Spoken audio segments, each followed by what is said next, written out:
with these large language models, it's definitely a race to see how big do they have to be or how small do they have to be to still retain value and then be able to deploy them on premise or package them in your solution or not blow the bank. If there's one thing I think we can predict with confidence is that the efficiency of these things will go up, the price will go down. That always happens with technology. Any startup, any product, and any business essentially can add a UX layer on top of these LLMs and then help deliver that use case very, very well. Because LLMs now are a commodity. Welcome everyone to Slater Pod. Today, really excited to host our very first panel on the podcast. We decided the topic is so important that we need to bring on three experts here. We're, of course, going to talk about large language model, ChatGPT, and its impact on machine translation and kind of the language industry more broadly. Today, joining us are Varshul Gupta, co-founder of machine dubbing platform Dubverse, Mihai Vlad, general manager of Language Weaver, the machine translation tech arm of RWS, and Adam Bittlingmeyer, CEO of Modelfront, the tech company providing translation quality prediction. Hi, everyone, and thanks for joining us. Thanks for having us. Hey, Gloria. Thanks. So maybe briefly just introduce yourself to the audience, talk a bit about your business and your role at the business. We're starting with Varshul, then go to Mihai, and then Adam. Hey, so Varshul Desai, I'm founder of Dubverse. Now, we at Dubverse essentially are into video dubbing using AI. So any piece of video content you can convert from language A to language PCD. Now, while we're trying to do that, a very core important piece, value proposition that we offer to our creators is that content should not be limited in one language. If any piece of content is created to be consumed, and that needs to be consumed in multiple languages. So that's the larger value proposition that we bring on board. We deal with transcriptions, translations, and text to speech, and happy to chat more on deeper on translations with GPT. Yeah. Got it. Mihai next. Yeah, so I head up Language Weaver. We started our journey with Language Weaver in the government and public sector space, and then we developed our machine translation product to be suitable for enterprises, or right now we're enterprise grade and government grade machine translation. And as we've expanded into other markets, we've expanded also our NLP stack beyond machine translation with a bit of summarization and some quality estimation. So I think we're going to be talking around that. But yeah, thanks for having us. And maybe one bit of trivia, the majority of the traffic that passes through RWS passes through Language Weaver. So RWS is our biggest customer. Adam?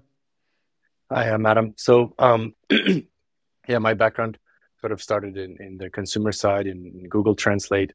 And before that, I had been in Android. So if you kind of think about what happened there, we kind of made machine translation, instant translation free for most of humanity at this point. 4 billion people have an Android phone. And now at Modelfront, the mission is to make human quality translation, not free, but radically more efficient. It is very inefficient.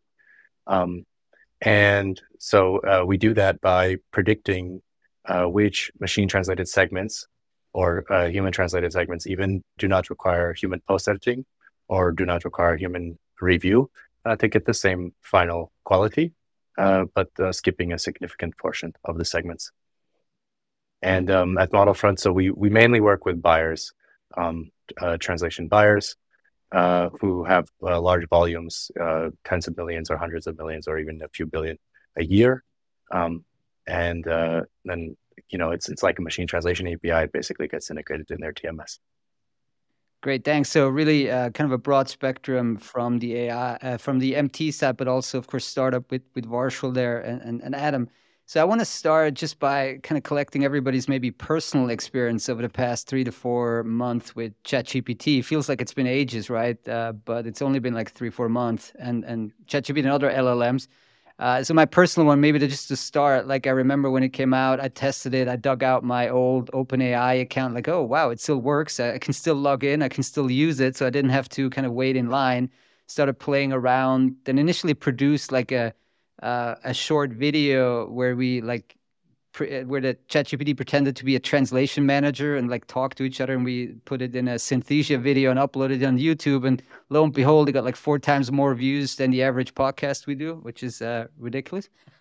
Up until now. Up until now, exactly. This one's going to beat it. But so like there was this wow moment, and then there was it was followed by like, okay, what does this actually mean for the industry? Like we kind of initially, okay, can it translate? Yes, it can translate. And now it's been just a journey of like unpacking potential repercussions for the past 2 to 3 months. So just wondering like what your experience was, maybe starting with you, Mihai. Yeah, so maybe two stories here, and I'm not going to talk much about the translation. I think we'll have enough time to cover that. But the first thing is my behavior changed fundamentally after obsessing over these LLMs, starting with OpenAI's. So in developing a habit to constantly ask questions through this chat-like interface and getting useful answers, I just found myself every time when I engage with a website or with a company and they have this intercom or HubSpot bubble, when you're trying to interact with something, you almost like want an answer instantly. And every time when you can like get to engage with potentially a human is a bit bizarre. It's like you can like you're learning very quickly this habit of getting insight and answers very quickly. And then when I think on the other side, a bit of trivia. So every time when someone, let's say, leaves Language Weaver and they join other companies and whatnot, as a parting gift, what we used to do is to build a language model around the emails that they send. So it's all kept inside the walls of the company, and build a bot for them so that we have a bit of a memory of what they're doing. So we've been doing that for 2 or 3 years, especially when CEOs have left. And I was kind of like used to get a sense of what models or language models produce, but yeah, it's just been shocking to see the amount of value and the nuance and the direction and the possibilities that these models are providing. So it's just mega exciting to be in this business now, or in this area. Marshall, what was your experience? Yes, I think, I mean, since the time that GPT has come out, right? I mean, I've been too excited and too psyched about this essentially. I mean, the way I'm looking at this essentially is that entire human knowledge now is wrapped under API, right? So, I mean, is there a better impactful way to deal with any form of textual technology? I don't think so. I mean, LLMs is something that will be massively impactful, and it's just sort of very early days for people trying to figure out how to use it, be it prompts, be it embedding, be it vector spaces. But I think going forward, this will massively disrupt a lot of workflows, user behavior, startup. So pretty excited about what's gonna come. Like a little bit of an anecdote. Like I come from a land of about 25 official and about 100 unofficial languages and thousands of dialects, right? So this is what I was pretty much most excited about. Wherein is it just around the context of English being a modality, or are there more other languages covered as well? Which is where the people like us, folks like us, essentially can leverage LLMs of translation. So yeah, I think this has been my little journey around this. Yeah. Adam, on your side. Yeah. So I would say technically LLMs in some form have existed really for 5 years or more. What's technically an LLM, right? This new class of LLMs is something different, and it's definitely interesting. So sort of my experience starts though, going back years to the time when I was writing half the code at Modelfront, and right now we're obviously exploring this, and it's not a if, it's a when, and it's happening both on the quality prediction side and on the machine translation side, and I also try to use it in my personal tasks. I have tons of annoying personal tasks to do, and I almost view it as like a measure of how useless the task is, right? The better ChatGPT does at it, the more pointless the task was. So was it for you more incremental when you saw it, when you first logged in and like got the kind of the chat interface? Were you like, okay, well, this is a logical next extension, having followed LLMs for 4 or 5 years, or was it still like, okay, this is a new quality here? Well, you know what they say, right? Quantity has a quality all its own, right? So if you make something radically bigger, all of a sudden it takes on new properties. So I do think there's some of that. I mean, there's an interview with me and you on Slator going, I think it's got to be 2 years at this point, saying, hey, this was the logical extension of the current paradigms. And I would say, again, right, this is the transformer-based model, right? A former colleague of mine, right, Jakob was one of those co-authors in 2016. Now this is transformers, just bigger and more languages, right? But that does fundamentally change things. But I think there is this, I saw this great article. I was reading a great article on the plane today from Dilip George, that the Hindenburg crash happened actually 30 years after the Wright brothers' first flight. So if you kind of look at this thing where you say, okay, these balloons, basically, right? Balloons was like one thing, and the New York Times, of course, and it's always the New York Times, right? New York Times was saying, these heavier than air machines, meaning airplanes, they're never going to compete with balloons, right? And obviously, right, there were still a lot of people investing tons in the balloon paradigm as the real next paradigm was already taking off. I think your question was super interesting. Was it an incremental change? We're expecting this to happen. And I think the majority of us have had an experience primarily with ChatGPT. And I'm still scratching my head because chat interfaces existed. OpenAI's playing ground existed, and we played with it. And yet it didn't give us this experience. And somehow I found very recently an interview with Sam Altman, one of the founders and the current CEO of OpenAI, and he was at Greylock Partners, and he was predicting. So that was like 6-7 months ago. He was kind of making the point that the adoption of these technologies will go through a really good user interface.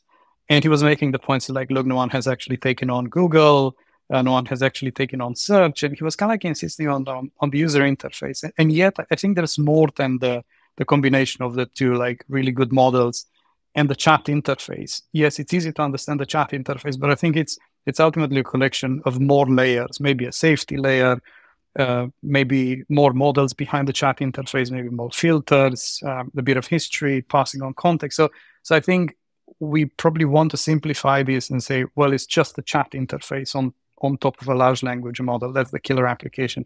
And I think there's more layers to the onion. So in TLDRing this answer, like, I was not expecting this.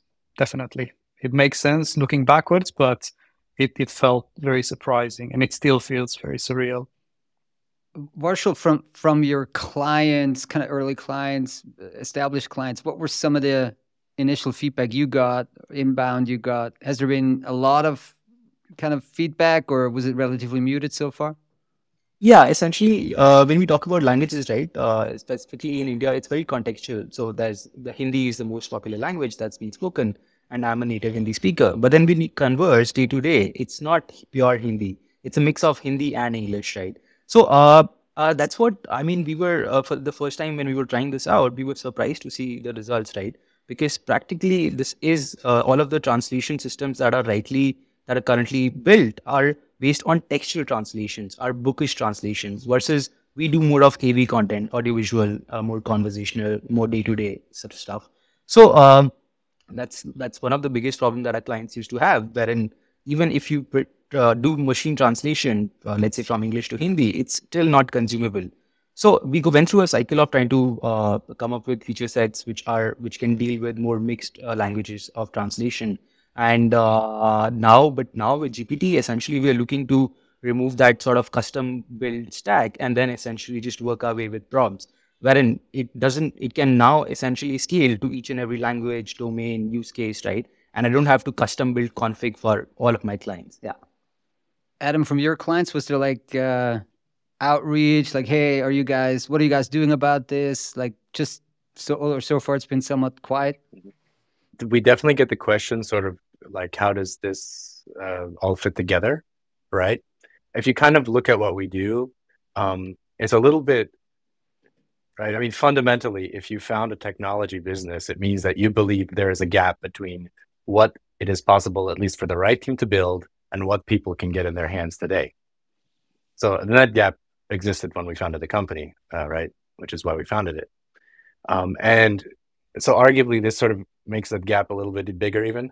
So what is possible to build and available, like, on the research side has advanced yet again. And then you just go back to your day-to-day operations inside a translation team or a translation agency. And it's still basically manual, right? In a lot of cases, fully manual, right? So, so from that perspective, right, we always welcome anything that makes people use machine translation more, or that makes their machine translation better, right? And in terms of, but the real sort of, let's say, attitude shifts or thinking shifts, I would say there's actually two things working hand in hand, which is ChatGPT on the one hand, which is sort of this positive, bubbly thing, and the bad economy on the other hand.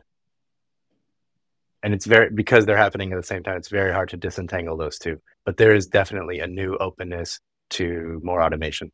Let me pose an idea here, or like I've been advocating kind of recently the past 2 or 3 months, right? That's my framework now, that the language translation industry was probably one of the best prepared for this launch, like because it's been in this kind of expert in the loop mode. It's kind of been operating like that for years.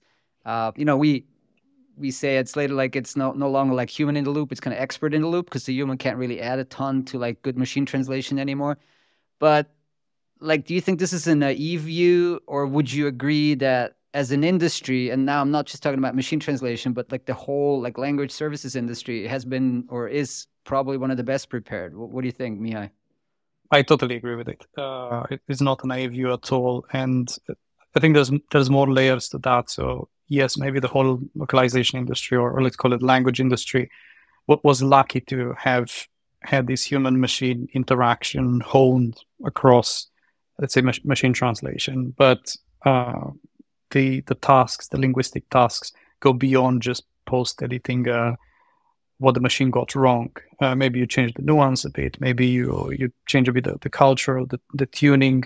Maybe you label the data differently. So there's a lot of linguistic tasks that are designed to work together with the machine. And I think we're incredibly well prepared for this. I'm wondering whether the industry is going to react to the plethora of opportunities that, or the new use cases that are being created, or they would want just a better technology so they do not inject more effort into, I don't know, cultural biasing or correcting what the machine does. So I think that's one of the big questions I'm having. But on the other side is I think there's obviously the questions like, okay, so you've got the human machine parity, human machine interaction, and then the machine gets better and does more things. Like, where does this lead us? Do we need all this interaction power or human in the loop? And my answer would be yes, because technically I think what the localization industry is more like it's similar to the legal industry or the insurance industry. So yes, technically you can generate a contract with ChatGPT or any kind of LLM, but you still want the assurance and the oversight of someone skilled that this is a good thing. So it goes beyond the human machine interaction. It's almost like it's a layer of assurance and comfort. And it's the same thing as, yes, planes can, back to the Zeppelin example from Adam, is that yes, planes can land by themselves today, but it's much safer, at least for me, to think that there are two pilots on one of these flights that actually do more than interact with the machine, but also oversee. So I think we will not see the massive shift that potentially this technology would be, we think would be generating, because we are still selling into and offering a layer of assurance on top of what these technologies provide. Now, Mia just mentioned that like it's still interesting to see how the industry will react to it. Now, Varshul, you with a startup, like, a couple of years old, are probably at the very fast end of reacting to it. So how have you reacted to it? You kind of alluded to it before, but like, okay, this has been around for like 10% of your company's life, which for most other companies, it's not, right? So have you reacted to it? How are you reacting to it? Has it kind of influenced your roadmap already so far? Well, yeah, 100%. I mean, look at it this way, right? When we were thinking about existing machine translation systems, then the immediate question that comes upon is scalability. And we as a platform right now allow 30 languages. So we practically cannot, train our models language to language or domain to domain. So which is why looking at a more generalized sort of a solution, even if not LLMs, we would have been happy with some sort of a multi-language machine translation sort of system, right? So that has always been our approach, wherein if we solve for a specific vertical or a domain, then it becomes very restricted to that specific domain. Which is why having GPT and looking at a more generalized solutions changes our roadmap like anything. We have been able to build prototypes and show results where these are now handling more edge cases. It's still dreaming at some places, but then it's essentially handles some of the edge cases that our users had pointed out. So yeah, I mean, definitely, like I'm assuming this should change everybody's roadmap, right away. So that's for taken. Yeah. How about you, Adam? I would agree with the overall assertion, right? And basically with what you said, right? That the startups can react always a little bit faster. And I would say that we were born sort of assuming that this is the way things are going. And it's exactly as Varshil said, right? That, we have to deal with a lot of languages from day one, right? And so we sort of started with, this previous generation of LLMs from day one, 100+ language support from day one. And so it's maybe not a huge shift. Our customers expect us to be sort of their AI guys and pull this stuff in. And, it's logical that we do, because for the reasons that Varshil said, that it makes it easier to build things. So, I think that the opposite thing holds, right? It's not necessarily just companies that are, 100 years old, let's say, that have trouble adopting this for good reasons. But teams within those companies also, right, even on the buyer side, there are so many processes and mentalities and so on around the old way of doing things. Let's talk about kind of the enterprise deployment side of these LLMs, Mihai. Like, so typically, I think people tend to underestimate how hard it is to deploy these kind of cutting edge technologies within like large enterprises or like sophisticated government organizations. Like, what type of challenges do you see when you try to roll this out? I mean, this being like your current solution, right? Which is one part of AI at large companies, and like, how do you think this may kind of influence the way these LLMs eventually become like enterprise ready, right? I mean, it's one thing for me to go and use the chat box and like, test a little bit of translation, but like it's another thing when you have millions and millions of words in a second. So talk a bit about that. Maybe I'll start with a parallel. So if LLMs and these technologies are the thing that get us excited, and we see lots of emerging applications. Like, we were not expecting this to, summarize well as generate marketing content as well as translate. So it's mega exciting. So naturally, to your previous question, the customers would be saying, we want this, or how exactly will it benefit us? But then throughout this journey, I learned that customers do not buy technologies, especially in the enterprise. They buy products and solutions, like full packages. And a good example is like, you do not buy an electric car, you buy a Tesla, as an example, no affiliation to Tesla. But in essence, yes, it is an electric car, but it is also potentially the safest, and it's got the best UX. And it's got the self-driving module. And this is the mindset that enterprises have and governments have when they buy something. They do not just buy an amazing technology, they want a full package. So as an example, when it comes to NLP applications, in this case, machine translation, they want to know precisely what's happening with the data. They want to be able to call a human when things go wrong, if the things go wrong. They want preference on geography. They want an assured throughput. They want an assured latency.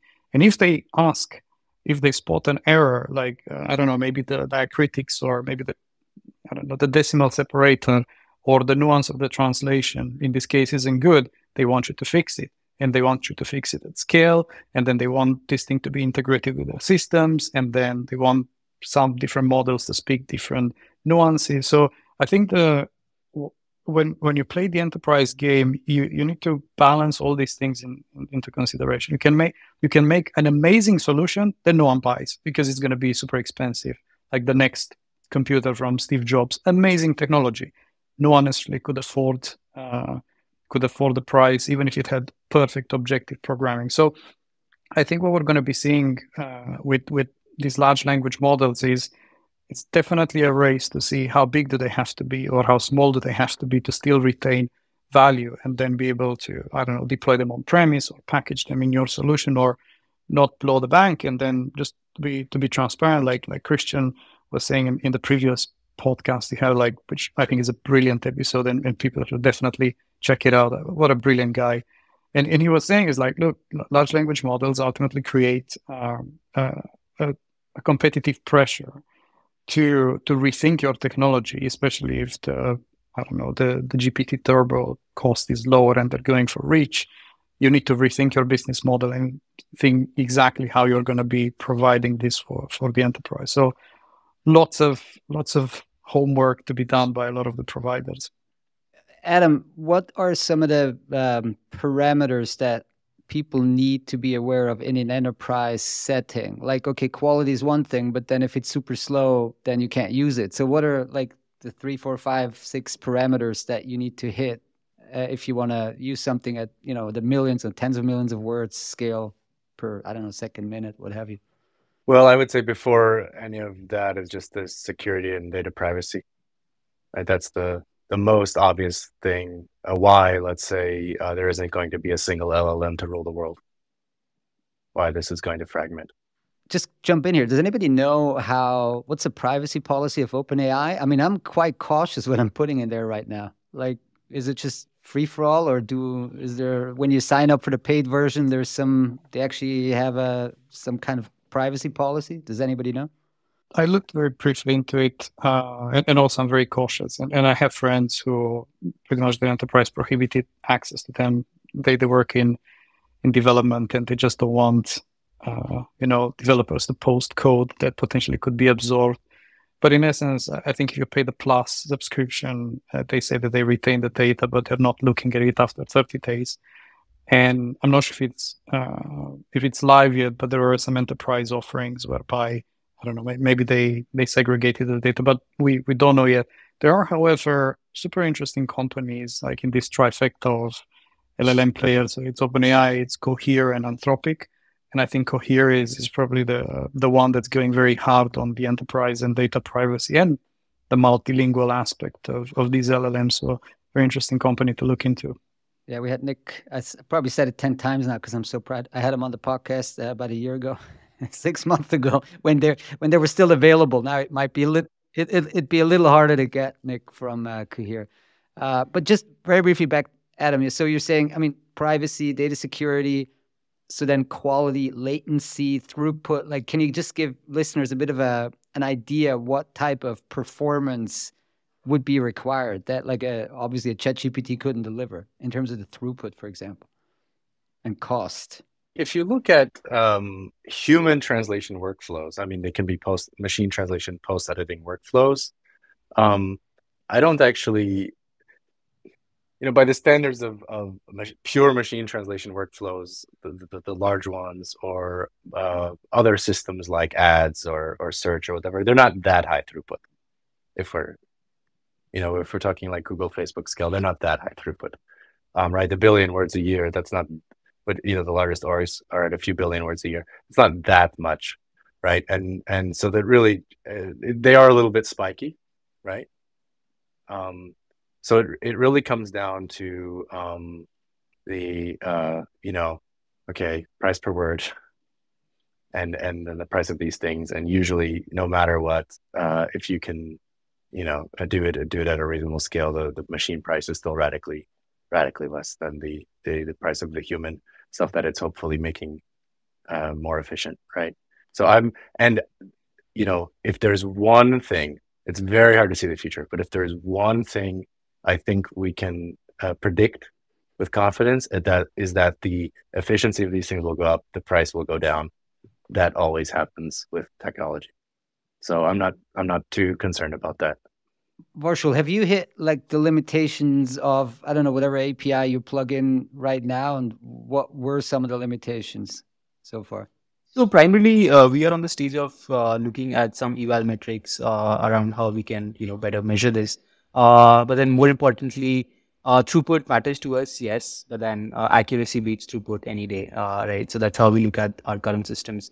In terms of some mission critical use cases, I believe throughput could become a bottleneck. But then largely, if you have to talk about if it anyway goes through a cycle of human review, then the difference between 2 seconds and 4 seconds would really not matter a lot, right? So, which is why I would say that throughput will only come as an issue for mission critical cases, but cost definitely. I mean, the sort of, but as Adam said, I think as this get commoditized, there'll be competition around pricing, around throughput, and this will keep on getting better and better. Yeah. And Adam, so we had Christian on the podcast from Microsoft, and they did some early testing using these LLMs to do quality estimation evaluation, which is very much in your wheelhouse. What's your take on their work? I mean, they published it, right? Big papers on arXiv. We reported on it. And then is this kind of still like research grade, or like can this be, I don't know, I'm not a techie, but kind of deployed in live production, as it were, if that even makes sense? I would say very much both. So like it is mainly still research, but it can be deployed in production. So there is, at least in our space, whether we call it machine learning or the translation industry, there's a big overlap between things that are mostly research, but still already possible to deploy in production, though not deployed in production, obviously, in most places. I think currently, right, still roughly half of the human translation volume is from scratch, roughly half, right? It's incredible. It's so hard for like outsiders to understand, like we're so frontier, but then there's this kind of legacy giant volume of like corporate activity that's like coming and following some of that, right? But for like specifically for MTQE, like it's something that you're looking at and you think you could also adopt, or like, yeah, where do you see that?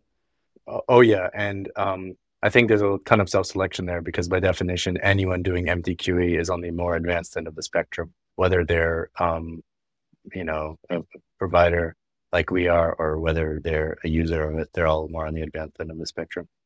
Change the subject here. Mihai, like give us your view on like multilingual content generation from scratch. Like I know a lot of stuff will be written and then needs to be translated, but maybe you could see kind of the translation supply chain changing a bit in terms of that. A lot of content would be generated from scratch, multilingual, instead of like you have a source and then you translate into certain targets. Like, do you think this could be? I mean, there's two ways to look at it, right? One is market expansion, because like a lot more content is getting generated, and then the other one would be like maybe it's taking some share away from the kind of legacy or core translation market, because people just prompt their LLMs to do multilingual copy. Convoluted question, but like multilingual content generation from scratch, thoughts? To be honest, I think that's the most exciting area right now, and the one where the gains will be much higher than, I don't know, let's take machine translation as an example. Let's assume that the accuracy for the top languages, I don't know, 90, 95%, whatever it is, however you want to measure it. Okay, so LLMs came out and we have better context. So what? The quality will get at 96%, 97%. Great. Like the gains are harder and harder to attain. But there is this universe out there which is closer to the creation of content, which is unclear right now how players that were just focusing on translation downstream can tap into. And I think what you're alluding to is like the majority of the traffic we're looking at it from the point of view of localization. And that's, I don't know, a fraction of the whole content that gets translated, what Adam was mentioning.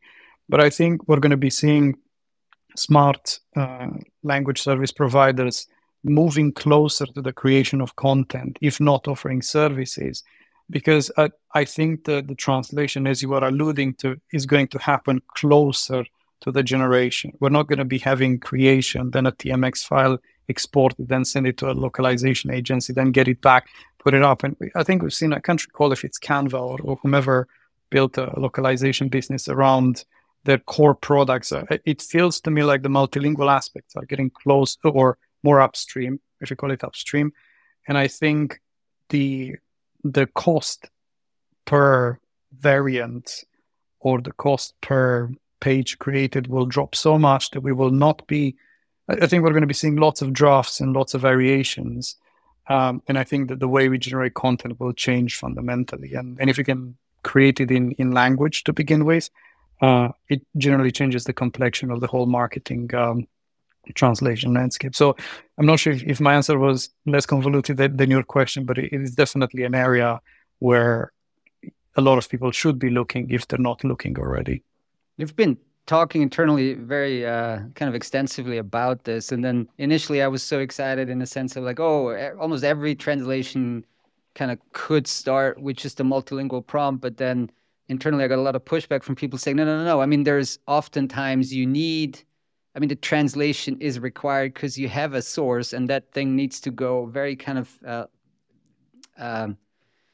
close to the source into a number of different languages out there. So anyway, it's something that I think is the jury is very much still out there, how people are going to use these generation capabilities, right? Maybe Varshul from Dubverse, have you seen this, like people generating things instead of just converting from one?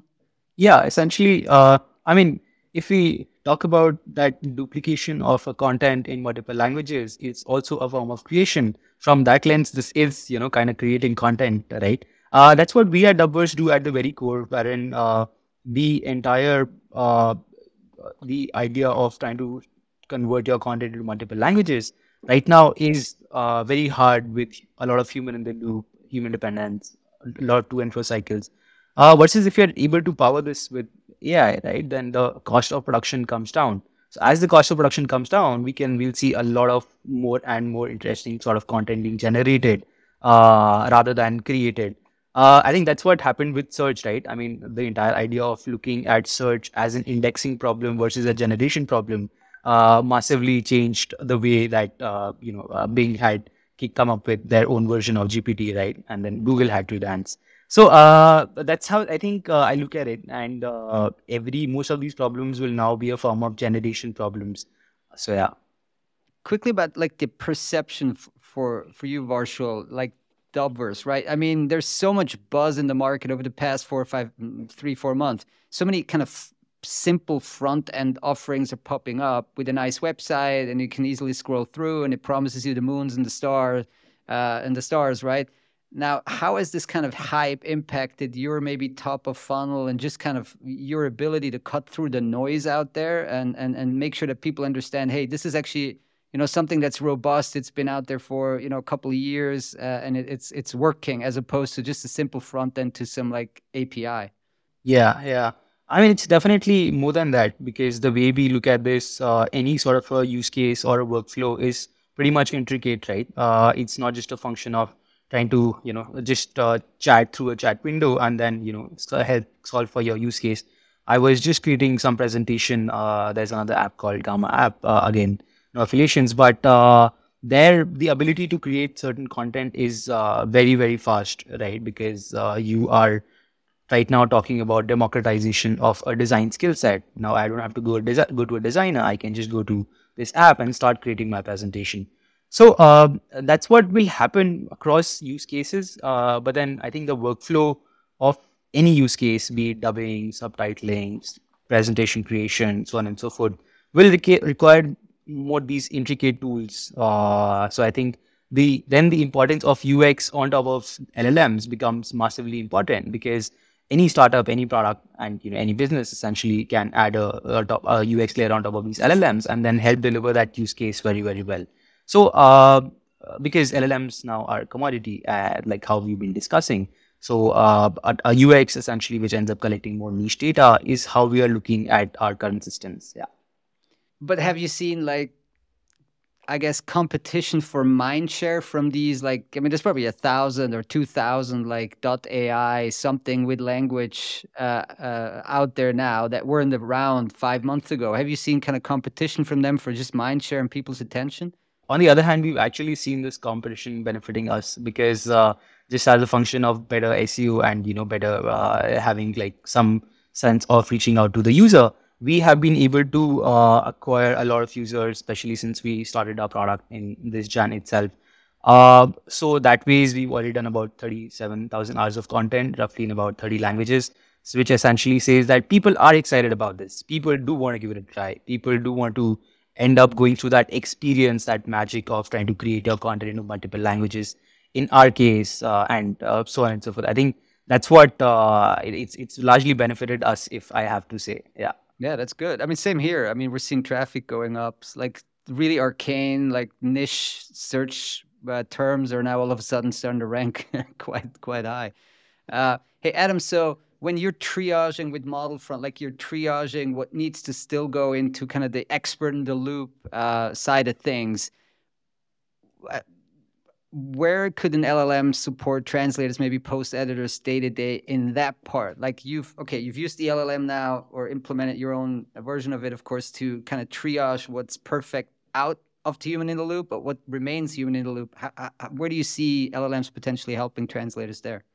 I mean, firstly, I would caveat that and say that, I mean, so far, despite the best attempts of many, if we even go back to the translation memory, right, Jochen Hummel said, right, I first tried to give this to the translators, but they didn't really want to adopt it. And it ended up being not even the LSPs, but the very front of the chain, the enterprises, who sort of used this first, and then things kind of, the fish rots at the head, as they say, right? So I will say that overall, it's easier to introduce disruptive technology that way. I think the incentive alignments are much clearer. So, but then eventually it does get, right now, most translators have a TM. So I think that the same thing will happen. And I do think that we will see the CAT basically have this kind of capabilities, but only when it becomes the new normal, where the buyers expect it from the LSPs expect these efficiencies from the translators and so on, because translators are not going to cut corners and sort of risk their jobs for a little bit more efficiency. So I think eventually we will get there. And in a sense, I believe that Lilt had the right idea, at this point, almost 10 years ago, right? And this is what's needed. This is what we as consumer users are used to, right? Which is, it knows what my cousin's dog had for breakfast yesterday. And so it's showing me this search result and this ad based on that. And if I don't click on that after a few times, it starts to understand and serve me up something else, right? And this is sort of what we expect. And I understand the translators fundamentally. I'm a big user of machine translation, by the way, right? So I love languages, speak 8 of them, right? And I'm sort of a compulsive. If I can't remember a word in one, I have to go look it up, right? And it is just super annoying when any sort of automatic tool, if you just have to correct the same thing again and again, right? That is the difference between, a human and bad automation, or, good automation and bad automation. Is like, if I tell you once, like, I don't know, like, no, I mean, Zug, the city in Switzerland, not the train, right? It's like, I don't have to tell you 10 times in the same article. And the technology exists to make this a reality. And people, the thing is, they don't complain when it works. They'll start taking it for granted. That will be an achievement for humanity. But currently, that is not the case. Currently, people, our fellow humans working as translators, have to correct the same thing again and again, 1,000 times in the same document, or even 1,000,000 times. I just want to add to what Adam said, like maybe an interesting observation is like, it's fascinating that we're looking at these large language models, or maybe not so large language models, depending on the privacy, and to kind of like refine or create efficiency or eliminate drag and frustration. What Adam's model front is actually fixing and solving, and I identify where to deploy your efforts. And I think this is a very specific, mature use case application of LLMs, which is post editing. So billions of dollars are being spent every year on that. And on the other end, we've got LLMs in the case of Dubverse, who is being maybe looked at as a holistic one-stop shop technology to kind of like power multiple things, almost like the Swiss Army knife, no pun intended, to kind of like have a lot of functionality on a lot of languages into one single model. And I think the power of these technologies with all their emerging capabilities is that I think will touch mature use cases to gain productivity and maybe create new use cases, be that through applications over the top. But equally, like sometimes it can augment enterprise use cases. So the way we're looking at it is the majority of our traffic at Language Weaver isn't necessarily localization. I would say it's a small fraction that it is. And what we're dealing with is, in most of the cases, something that's super noisy. It's not perfectly formatted content that you get out of a PDF. It's actually mangled. You don't quite know what language you're dealing with. You don't necessarily know what's happening. And I think the value is to ultimately make more sense of this content and maybe apply some sense of a filter. So then the translations are better. And then on top of that, what Adam was mentioning, like the example of Zug, is it just opens up the possibility to have a wider context window. So right now we're translating sentence by sentence, and our context is that sentence, plus minus to other sentences. Allowing the model or a combination of models, we don't necessarily have to be maniacal about it has to be this or that, but maybe combining these two models will actually provide more information and more insight into the machine translation, or maybe cleaner input data into the machine translation models so that the output is of a higher quality. And then you can apply another model to, I don't know, vary the output and make it more fluent or change its tone and bias. I think the answer for these large language models apply, just to summarize, is like maximizing productivity, enabling emerging use cases, and then augmenting existing technologies to ultimately derive better output or better results. You mentioned context, but if you want to add all of these, gazillion things as additional context, doesn't that impact like the data security, the privacy part of the equation? Because like, where would it get all this context from unless you give it to it? Bingo. And I'll take it as I'll answer this one first. So this is precisely where you're probably not going to be building your business in sending your context. So no enterprise, as Adam was mentioning, will not be sending their whole documents as context just to get a better translation. It has to be something that's either on-premise or highly secure, or someone that signed an enterprise contract that that if you push that information is not going to be absorbed just to make that large language model better. So I think providers and suppliers will need to have a better answer within their enterprise stack if they offer enterprise solutions to deal with this. But the answer will not be, let me just send all my sensitive information as context to, I don't know, an open API and then get the results out there. So I think in this case, from security standpoint, all of these open source LLMs will be sort of put to use way better than, let's say, a closed source LLM, right? The ability to fuse in your data specifically from an enterprise context is very important because that's what the sort of prompting allows, to have more and more context.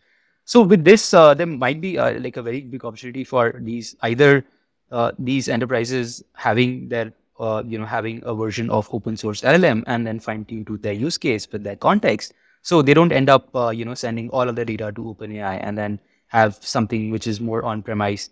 But then again, it has to justify the cost and throughput for them to take that move. Yeah. And what's your take on that, if any? Well, yeah, I agree. I think basically, right, the cat is out of the bag, so to speak. So there's going to be, very competitive open source LLMs. There already are, the first green shoots of that, and that's it's going to happen because of all of the various forces that want decentral.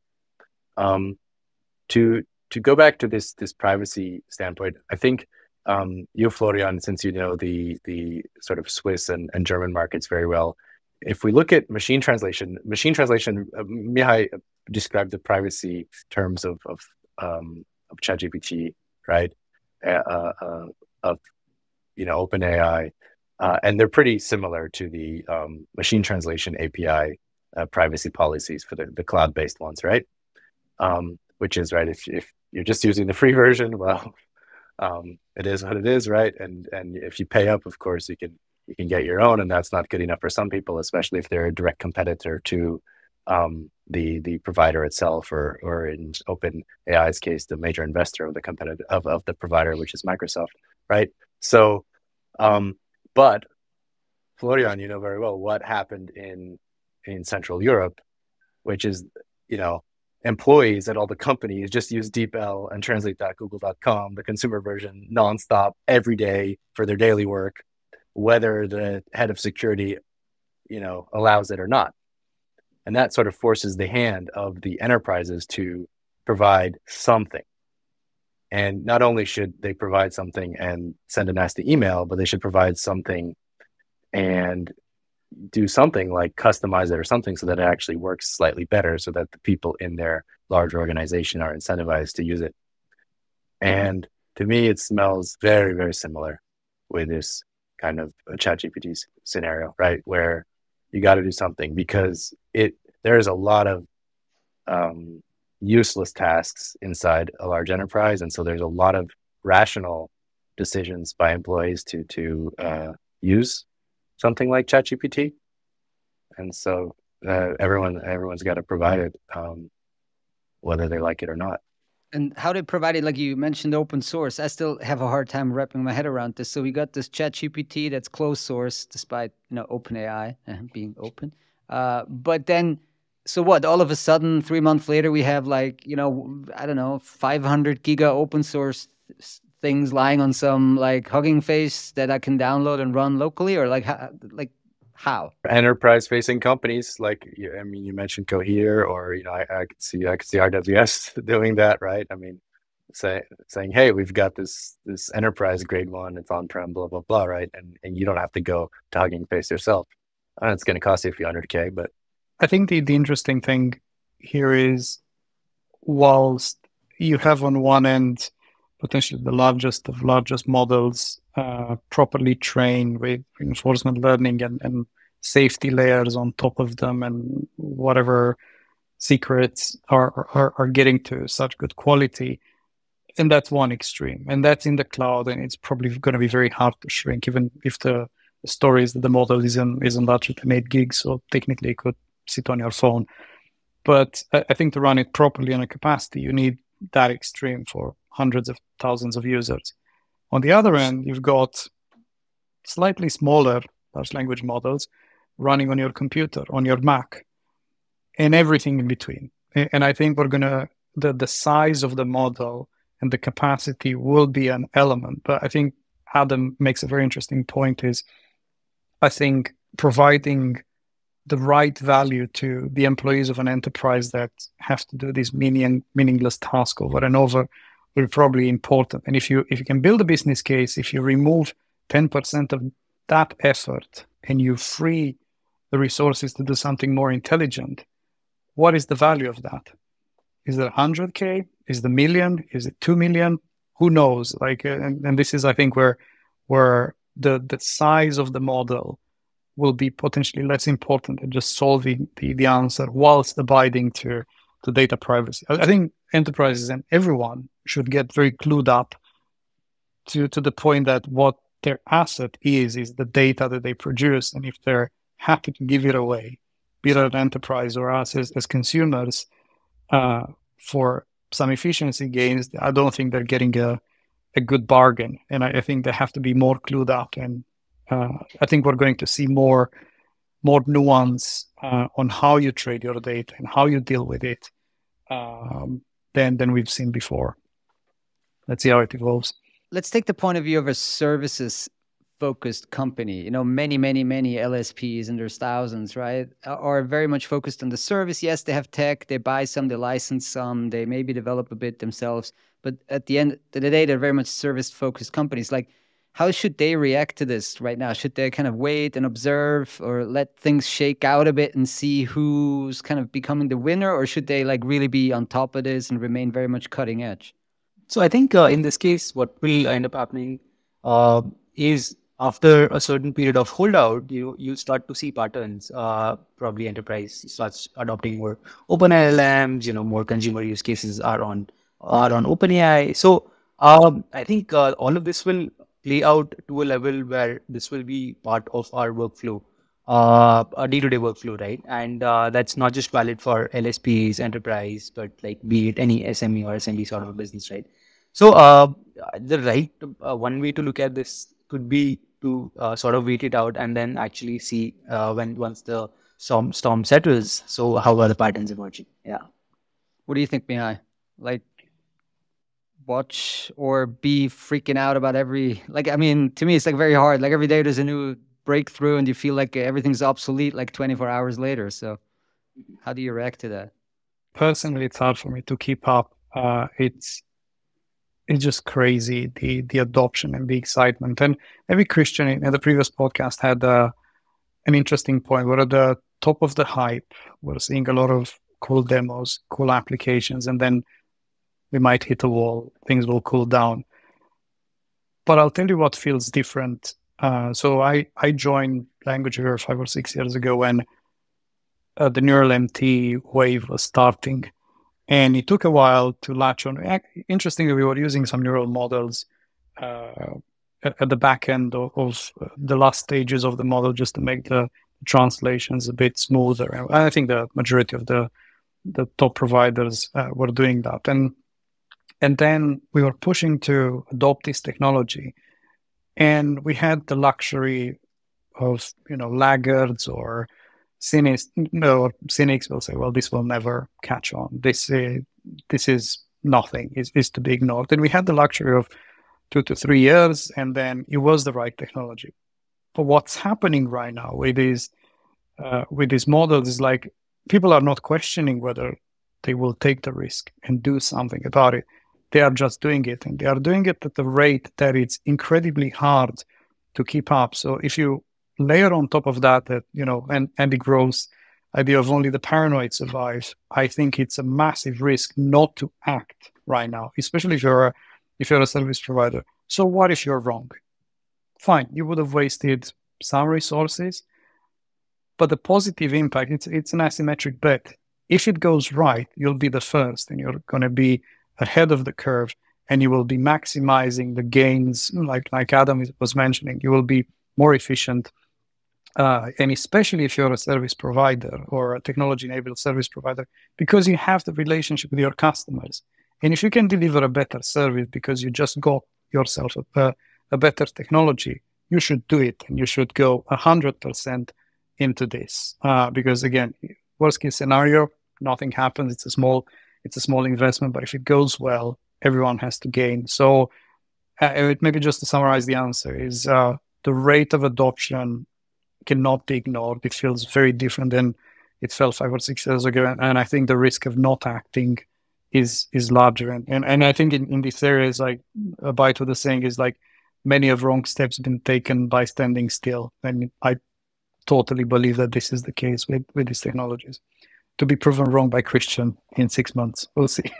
Let's end with like your kind of top 2 use cases that you're seeing maybe in the next 2 to 3 months, maybe even, personal for your business, for the core of your business. We're playing around. That's later, for example, we're building a model that like answers questions based on all of our content. So like our users can log in and test this out. So this doesn't really have anything to do with like translation itself. It's just kind of a business application. So maybe starting with you, Adam, like where do you see like cool, interesting use cases in the next 2 to 3 months that, you might accelerate, you might start, you might integrate into the business? I shouldn't say, right? Okay. Coding Copilot for you personally?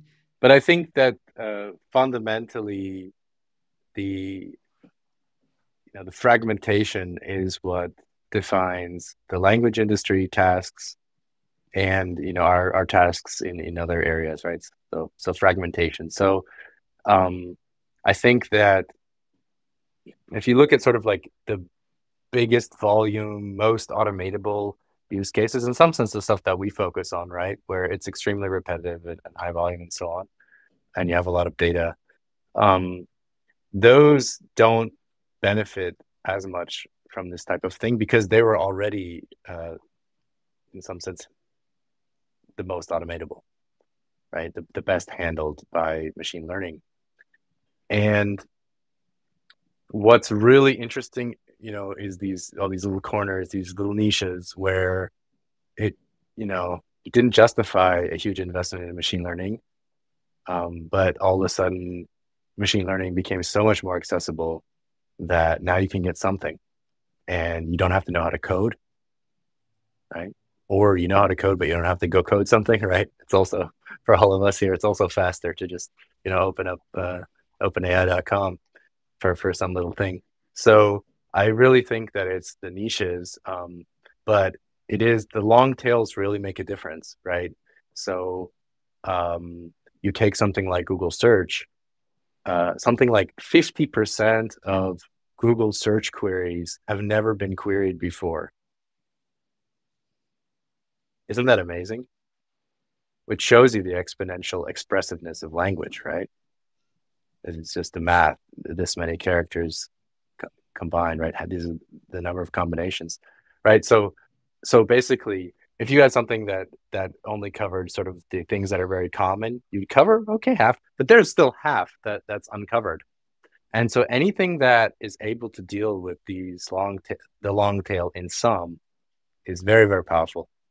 And so that would kind of be my answer for where all of this goes. It allows folks to get AI for many, many, I need to provide a code of conduct to pass this security review or something. Okay, give me a code of conduct for a company, a startup called Modelfront. And these are our basic goals. We're incorporated in the US, et cetera, et cetera. Okay, right. Very niche. Varshil, 1, 2 great use cases. So I think on the sort of business side, right, like we believe that language is something that is inherently has a lot of context, specifically talk about different languages and translation as a very core problem.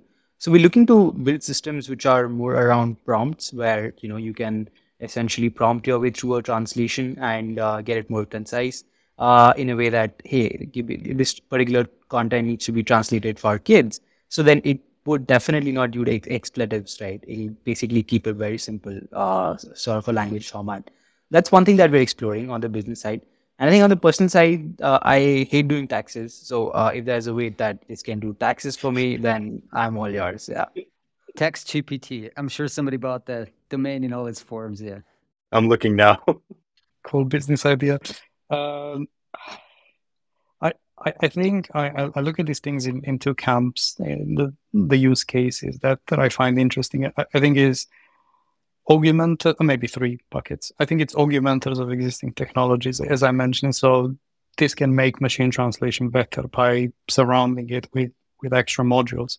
Ironically, similar to the SMT days when you had multiple models in sequence to derive a good translation. I think we're going back to that rather than just using a single model. So that's camp 1. So I think MT specifically will get better over the next few months.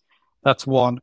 The second topic is, I think what you mentioned initially is like the multitude of or the ease and the access to creating more content and the variations of those content will literally explode, which I think will turn this whole content business upside down. We started in a world of scarce content and perfect content before we were going to a market. And I think with so many variations and the ease of creating them and the low cost of creating them, it will give us space to experiment and see what's working. So I think we're going to be going to, let's say, a large, the economics of this content transforming or creation will change fundamentally. And there are some amazing examples of that. It's like this, there was this Drake and The Weeknd, exactly, content that came out, and it's amazing. And so there's definitely something upstream of content that will change everything. and just to the sheer increase of volume and the reduction of cost. And I think the third bucket is more.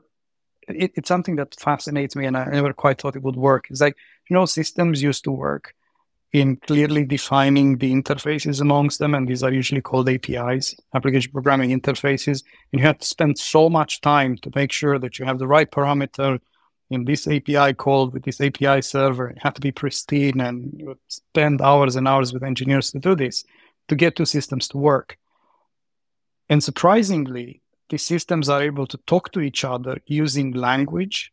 And I'm seeing all this sequencing of agents through AutoGPT or whatever other technology will come in the next 2 to 3 days that are starting to talk to each other and fulfill tasks. And I think this is the most interesting use case. We probably haven't seen it, but I don't know, linking these large language models with the external world and sequencing them and getting them to communicate through language will, I think, open up endless possibilities in fulfilling, end tasks like booking a wine tasting, as you probably heard in another podcast. So I think there's a 10x effect in just combining the models, and we don't quite know what's going to come out, but something cool will come out for sure.